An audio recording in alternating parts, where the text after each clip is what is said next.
Hey everyone, welcome to Infrastructure Matters. We are back, and I know we've been gone a bit here. There has been a massive travel and also some technical kind of issues, so we've had a few glitches there and not recording.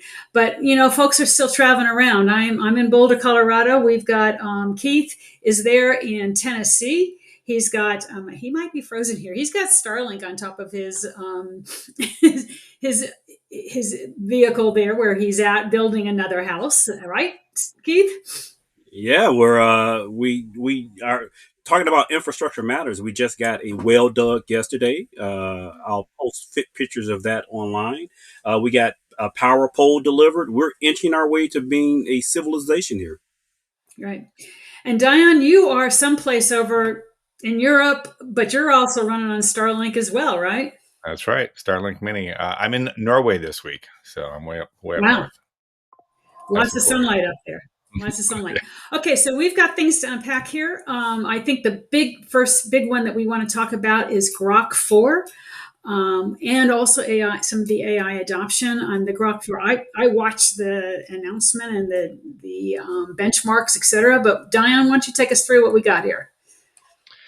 Yeah, so with much fanfare and with a lot of praise from many of the benchmarking firms, Grok 4 is quasi-released. I mean, it's announced. I don't know if how many people actually have their hands on it, but there's no question that is pushing the benchmarks. It is a good 5 to 10% higher than the next leading model, which right now is one of the open AI models, and they always change. But no one's really expecting Grok to pull so dramatically ahead, and it's doing some very kind of what they call first principles type reasoning, where it doesn't try and just rely on all the things it learned. It tries to actually build a logical case from the ground up.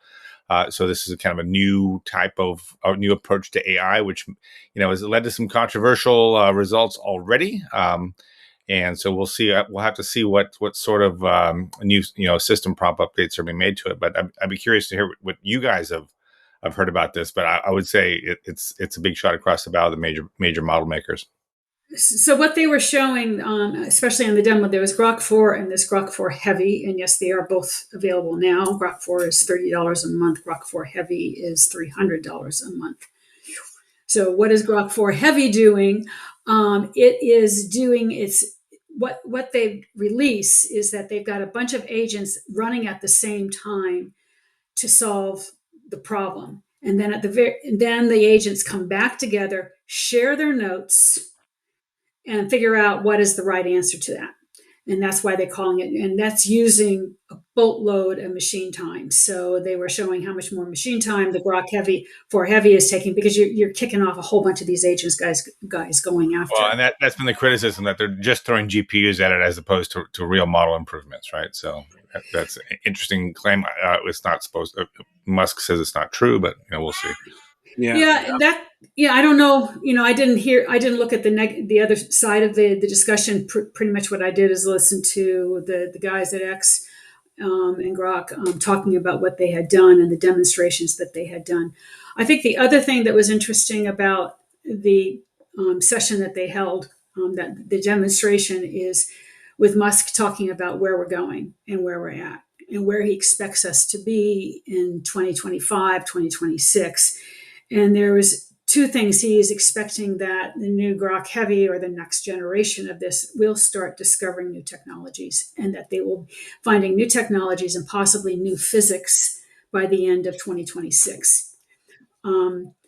Then I think, given the noise that we saw with Grok this last week, I think his next comment was really super important. That he had is that is while he's looking at Grok to be able to formulate hypotheses and determine if it's true or not by 2026, the other thing that he's looking at is most important is to maximize truth seeking.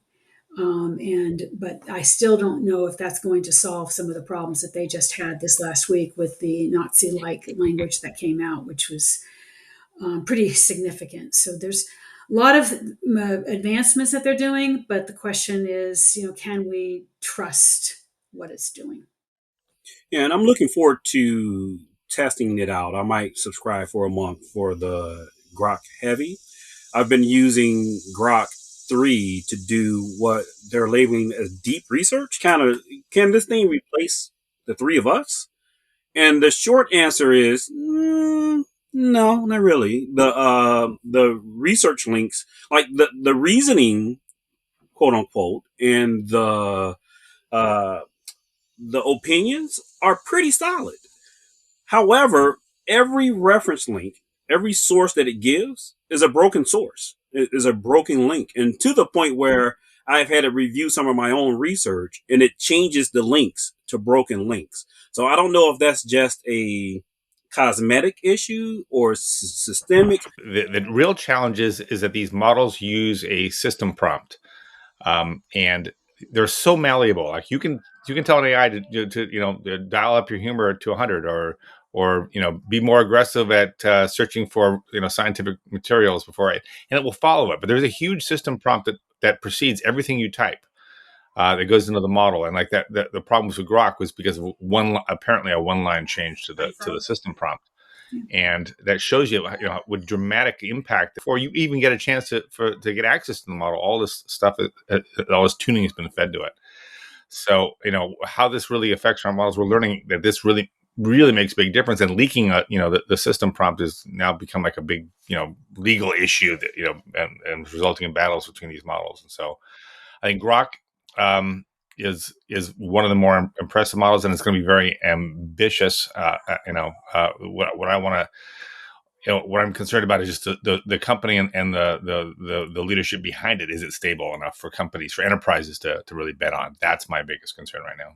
Yeah, and that leads me to the other piece that I was looking at this week is the ongoing reports that are coming out is talking about the efficacy of AI deployments, how well they're doing, where they're doing, and there's a big mix of them. And we saw some, Gartner coming out and talking about what was making it, what was not making it. But there was another report that was recently done by Harris. The Harris poll did it with 500 respondents. And they were saying that, and this was for another company, granted, but that their percentages have fallen quite a bit, and to the point that we're doing, maybe it's down to 50% or less that are being deployed. Maybe only a quarter of the initiatives are actually making it out there, which is very, very, there's not a whole lot of them that are making it out. And part of that, I think, is because of all the reasoning, needing to have somebody making sure the data is right that before you deploy it, because otherwise it can really, really affect the brand significantly. And then one of the other things that came back is that they're talking about, where is the deficiencies right now? And the obvious deficiencies are the data pieces of it, and then the people pieces of it, and making sure it's tied to the critical decisions that are good enough, are meeting the needs of the company. So yeah, that is. So we're still cautious about what's happening and what's coming out, and that eventually, we're going to get there. All right, yeah, let me. So the real concern, what I'm hearing right now is there's been a lot of disillusionment around agents. That they're building these tech stacks, but the amount of actual agent behavior is very low. And this is what we're seeing in our own research right now is the tech stack just got completed for, the initial tech stacks for agents. Very little business use cases have been implemented with agents yet. And it's like creating a Jira case. That's great that the agent can do that for you, but that's not a major leap in productivity. What you really need is like the case to be resolved and researched by the agent as well. So anyway, it's interesting. Well, that's speaking of infrastructure. Quantum's been always off in the distance, 5 or 10 years away before we really have to worry about it. But those days are getting shorter and shorter. Now we're getting not just quantum chips now. So instead of having these big, super chilled rooms with a few qubits inside them, we're now getting qubits on chips. And now they figured out how to chain the chips together. We're getting real, actual, not toy quantum computers now. And that means that cryptography is under threat. And that is the basis of cybersecurity, why we can encrypt our credit cards and why we can digitally sign things and why cryptocurrency is safe and on and on and on. And in a post-quantum world, those things are not safe. They can all be viewed. In fact, vendors like HPE have reported to us that they see people collecting data in anticipation now of being able to decrypt it soon. that's scary. And so for the very first time, we see post-quantum cryptography has risen now. IT Pro just announced that 77% of companies either have it in pilot or they're trying to figure out how to start piloting post-quantum cryptography cybersecurity solutions so that they're not suddenly standing naked out there in the digital world, because that's what's going to happen. So that's a big shift. And the first toolkits now, the post-quantum security evaluation toolkits have now arrived from many of the vendors. And it's an interesting time, folks. So that's a piece of infrastructure that has to be revisited now. Everything you have has to be revisited. What else do we have? I think up next is NVIDIA. So this is an interesting piece of news, because I had some people challenging me and they bring up some really good points. So NVIDIA is going to offer a chip that is friendly for U.S. export restrictions. Not as capable, but within within the ballpark of their the GPUs that they're selling in the international market. They're offering something that's fully CUDA compliant. And CUDA has a lock on the market even in China, right? And so they haven't been able to ship chips there because of U.S. export restrictions. They're going to make a China-friendly chip now. That's great. But what really is interesting to me is that NVIDIA is a Taiwan company, and they are now going to sell, the most capable chip they're allowed to sell, GPUs to China, which technically is, many people are concerned that they're going to invade Taiwan, or at least blockade them sometime in the next 2 to 5 years. They're constantly doing drills and surrounding the island. Yet now NVIDIA is going to sell them chips. So that's not necessarily the smartest thing to do, although maybe it is just to take their money. I don't know. But this is fairly big news, and I call this the chip that will make NVIDIA a $5 trillion company. I think they were going to sell a lot of them because China has been constrained in AI because they haven't had CUDA chips, which most of their AI software still uses. Well, we'll see, because didn't Jensen meet with Trump yesterday in the White House? Yes. I don't know the outcome of that one. That'll be interesting. I haven't heard any noise about that. Yeah. Yeah, well, Trump has been he's been very triumphantly announcing NVIDIA's the first $4 trillion company. That's why I was joking that the chip will make him the $5 trillion company, because they'll sell to one of the biggest markets in the world. Millions of these chips for sure. Trump's very proud of NVIDIA's. They're on a U.S. stock. Their U.S. stock listing has the largest market cap of any company in history, right? So it is worth it is a triumphant type of thing. Yeah. So a couple things that I was noting recently is we are continuing on this march through as the market, New York Stock Exchange, et cetera, just continues to take off, with NVIDIA. But it's not just NVIDIA, it's a whole lot of other companies that are rolling. TSMC, Taiwan Semiconductor, their sales were up 39%, but that's indicative of what everybody else is doing, because they're the one that are manufacturing a lot of things like NVIDIA and Apple and others. Another one that was noted was ARM, basically saying they've had a 14-fold increase in chips that are being adopted, and that is getting driven by hyperscaler adoption of ARM for general purpose and AI workloads. So those are picking up, it's a situation that it feels like this AI stuff floats all boats, right? Wherever we're going. Supermicro, talking about opening up more manufacturing capability over in Europe.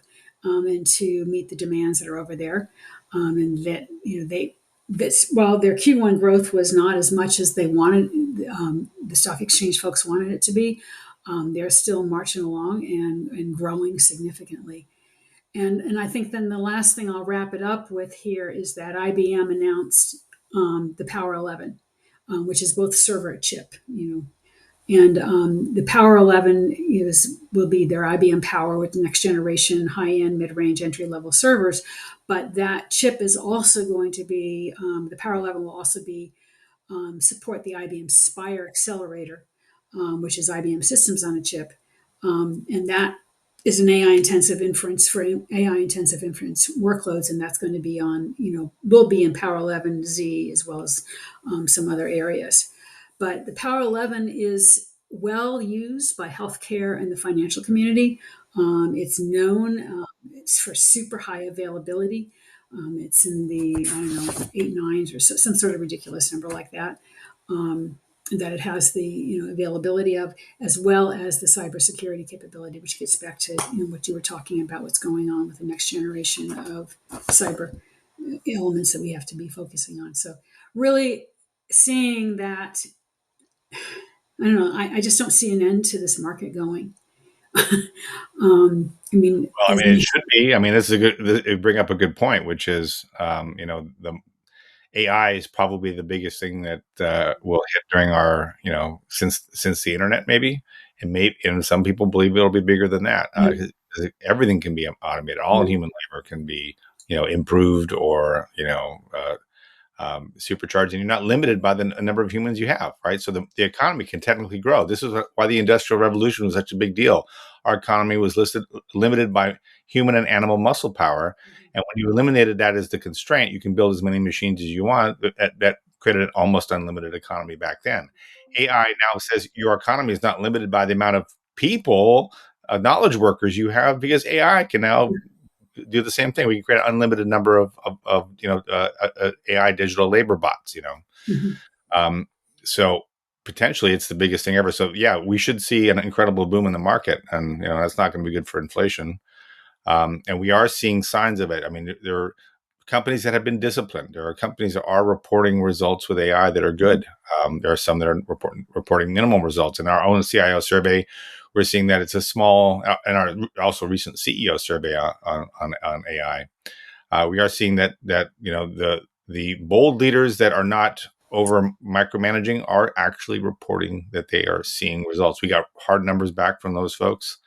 So yeah, I mean, I think it's going to happen. It's just, like all of this is going to take a little bit longer than most people think, but it's going to be bigger than most people think.